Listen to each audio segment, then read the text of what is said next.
उधर एक कोने में पड़ी हुई सोने की जीन पर गई। यह जीन बहुत सुंदर थी और इसमें हीरे मोती जड़े हुए थे। उसके पास ही एक फटी पुरानी चमड़े की जीन पड़ी हुई थी। इतने सुंदर घोड़े पर पुराने चमड़े की जीन कसना राजकुमार को अच्छा नहीं लगा। उसने सोने की जीन उठा ली और घोड़े पर कसना शुरू किया। इतने में घोड़ा जोरों से हिनहिना उठा। किले के नौकर चाकर जाग गए। थोड़ी ही देर में राजकुमार पकड़ लिया गया।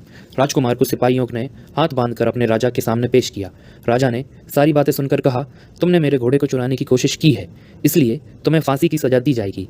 लेकिन अगर तुम मेरा एक काम कर दो तो मैं तुम्हें छोड़ सकता हूँ। यहाँ से कुछ ही दूर सोने का एक महल है और उसमें बहुत सुंदर राजकुमारी रहती है। अगर तुम अपनी जान बचाना चाहते हो तो उस राजकुमारी को मेरे पास ले आओ। तुम्हें इनाम में यह सोने का घोड़ा दे दूंगा। बेचारा राजकुमार, वह फिर एक नई मुसीबत में फंस गया। उसे मजबूर होकर राजा की शर्त माननी पड़ी।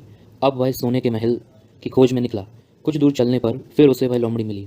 पता नहीं कैसे लोमड़ी को सारी बातें मालूम हो गई थी। वह बोली, देखो, तुमने इस बार भी मेरी बात नहीं मानी। मेरी बात मान जाते तो यह नई मुसीबत तुम्हारे गले नहीं पड़ती। खैर, मुझे तुम पर दया आ रही है, मैं तुम्हारी मदद करूंगी। चलो, मैं तुमको सोने के महल के पास पहुंचा देती हूँ। तुम महल के बाहर ही कहीं पीछे छिपे रहना। जब उसमें से शाम को राजकुमारी तालाब में नहाने के लिए बाहर आ जाए तो तुम आगे बढ़कर उसका हाथ पकड़ लेना।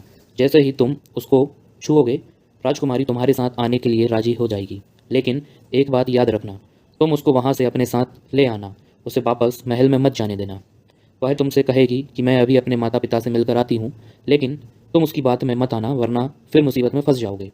यह कहकर लोमड़ी ने फिर से अपनी पूंछ फैला दी और राजकुमार को उस पर बैठा लिया। देखते ही देखते लोमड़ी हवा में उड़ती हुई कुछ देर बाद सोने के महल के पास जा पहुंची। महल के पास पहुंचते ही राजकुमार एक पेड़ की आड़ में छिप कर बैठ गया।